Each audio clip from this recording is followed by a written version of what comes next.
In September 2023, I participated in my first sprint distance triathlon in Vancouver's Stanley Park. The race comprised of a 750-meter swim starting from Second Beach, followed by a 20K bike ride, 2 laps around Stanley Park, and concluding with a 5-kilometer run to Burrard Bridge and back to Second Beach. Before training for this race, I had close to zero experience with all 3 disciplines. I had swimming lessons when I was a kid, but I was only good enough to save myself from drowning, temporarily. That's about it. Like many, I came into the sport most nervous about the first leg of the race, the swim. However, my cycling history wasn't much better. I didn't grow up with a bike. I learned to ride one at the age of 13 while hanging out with schoolmates. My most vivid cycling memories involve biting off more than I can chew, whether it's renting a bike on vacation and venturing too far up a volcano, or commuting too far in the city and finding myself needing to navigate a sketchy, heavy traffic route home. Naturally, I associate cycling with near-death experiences, but I was really more concerned about the mechanical aspect of the sport. Finally, there's the run. I'm not particularly fond of running. I used to suggest that the only way to get me to run was by giving me a bus to chase. Running for anything more than a quick sprint didn't appeal to me, and I certainly didn't take it seriously. Before registering for the triathlon, I had only participated in one 10K race. That's the extent of my running experience. So, that was my background before the triathlon. Not only was I a novice to the sport, but I was essentially a beginner in all 3 disciplines. I found a certain charm in that. I didn't have to pick favorites. There was a wealth of learning in each of them, and learn I did. In my rebellious manner, I learned through making mistakes. While yes, there were errors, there were also some small wins along the way. Today, I'm going to share 3 things that went right during my training and race, and 3 things that went wrong. The first thing to go right is that I gave myself a lot of time in training.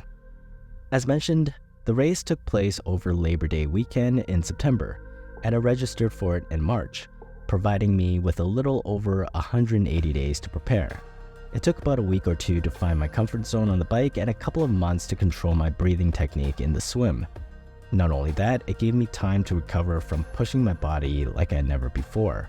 The sun training led to shin splints, sidelining me from hard running for a week in March. Having enough time on my hands also let me join a few smaller races in between. I did a 10K in April, a 5K in June, and another 10K in August. These races were great for getting used to the mindset of competing with others, which is tough to simulate in regular training. It helped me figure out how I'd respond when someone faster passes me. Would I speed up? I wanted to practice the mental side of things too, and that required real-life experience. I'd say, if you are starting out, give yourself as much time as possible. Commit to it early on and just make a year out of it. Now, let's talk about something that didn't go well. Going too fast on the swim during choppy water. Everyone told me to go easy on the swim. I heard that advice, and I was planning to follow it. The only issue was, I wasn't exactly sure how slow I should go, and I didn't know what might happen if I didn't follow the advice correctly. Sometimes, there's only one way to find out. On race day, the water was unusually choppy. I'd practiced swimming the race course 3 times before the event, and each time, I felt quite comfortable. However, on that particular day, the conditions were wild. Still, I wasn't discouraged. When the race began, I joined the group at the starting line and just went for it. The first 200 meters went well, and I felt great keeping up with everyone. But things changed at the first turn. There was a bottleneck, and a wave hit me, making me swallow a lot of salt water. Despite people swinging around me, I had to keep moving, but getting around the corner was tough with the waves beating on me. I got exhausted and struggled to breathe. This was the result of starting too fast. I didn't have the energy to recover.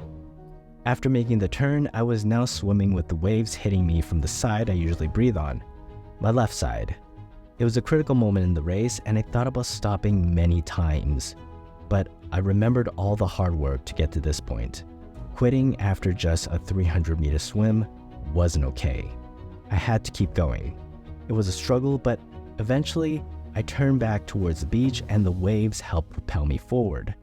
The worst was over, and I made it through. Now for something that went right, and this is a big one. I finished the race.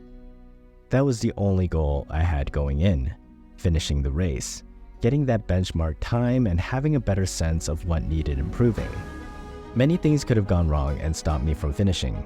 The tough swim was one worry, and my bike falling apart was another.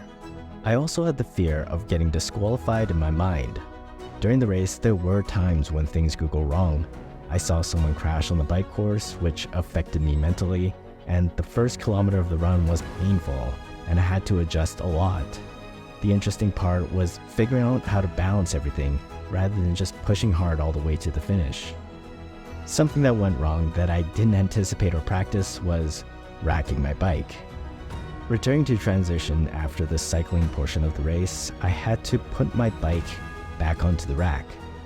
I had so much trouble getting it on. First off, not that this was a big problem, but I noticed that my bike saddle was crooked when I got to the race. I'm not sure how it got damaged. It might have been because of a crash a few weeks before. I'll get more into that later. Anyways, I recall standing there, grappling with my bike, rolling it over my wetsuit, and attempting to get it back onto the rack. Not only did I waste 10 to 20 seconds doing that, but I also expended a considerable amount of energy. To add to the chaos, I entered through the wrong side of the rack. Once I finally managed to rack my bike, scratching up my new shifter in the process, I had to run around to put on my running shoes. My transition too was not impressive. Sticking with another thing that went wrong, my bike itself. Look, I still think I made a good decision getting the bike I did because I was close to getting an even worse bike. I didn't want to invest in a pricey bike only to discover that I wasn't fully committed to the sport. This is a $500 hybrid bike, also the nicest bike I've owned so far. I pushed this bike to its limits during training, and a few components began to show wear, with the shifter being the most notable. Approximately a month before the race, every time I hit a bump, the left shifter unexpectedly dropped gears, which became super annoying. My initial plan was to complete my first 2 races with this bike and then upgrade to a road bike.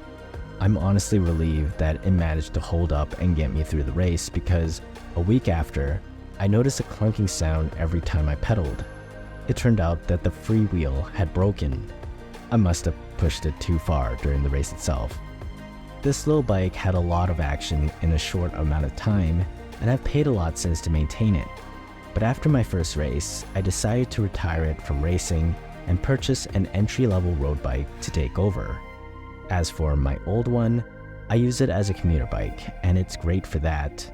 Despite not everything going perfectly and a few stressful days, I wouldn't change a thing. Something that went right from beginning to end was my pleasure for tracking progress. I got into this sport because it's not just about fitness and gear, it's also analytical. I enjoy tracking each workout, noting improvements or areas to work on. Using this data helps me adjust my effort and tweak my plan. Seeing myself get better gradually, swimming, cycling, running longer and faster over time on a spreadsheet brings me an abnormal amount of joy. Second only to enjoying a beautiful summer day outdoors, observing my progress is my favorite aspect. It's incredibly motivating to reflect on the beginning and recall how challenging it was to swim 200 meters. I vividly remember that version of myself, and it's astonishing that in less than a year, I've gained so much more confidence in the sport. Without a doubt, if I hadn't tracked my progress in some way, it would have been harder to remember where I came from, and my commitment would have waned, and I likely would have given up, or, at the very least, not signing up for another race. That's correct, I'm currently fully invested in triathlon as my recreational pastime. it's been a welcome counterbalance to the extensive time I spend at a computer. I recommend it to most people with a sedentary job. If you're thinking about signing up for a triathlon and haven't before, just know, it's a commitment. Starting with nothing, I spent at least $2,000 getting ready for my first race, but the time I put into training made it worthwhile. It became a stress reliever I looked forward to, and it broke up my day nicely. It can become quite an obsession, but when you're working on a novel like I am, it's more pleasant to share that you're doing a triathlon rather than writing a novel. Both are braggy lines you can boast about, but at least with the triathlon, you don't have to bore people with the details of your dystopian fantasy. Well, those are 3 things that I believe I did well, and 3 things that didn't go as expected when I signed up for a triathlon. If you're feeling inactive, going through an existential crisis, or just frustrated with the world, consider giving triathlon a try. Above all, it has been therapeutic, and I think that's a good thing. Thank you for watching. My name is Elliot. I usually make videos about writing, but in order to endure that, I'll be making some videos about endurance sports as well. So if that interests you, please subscribe.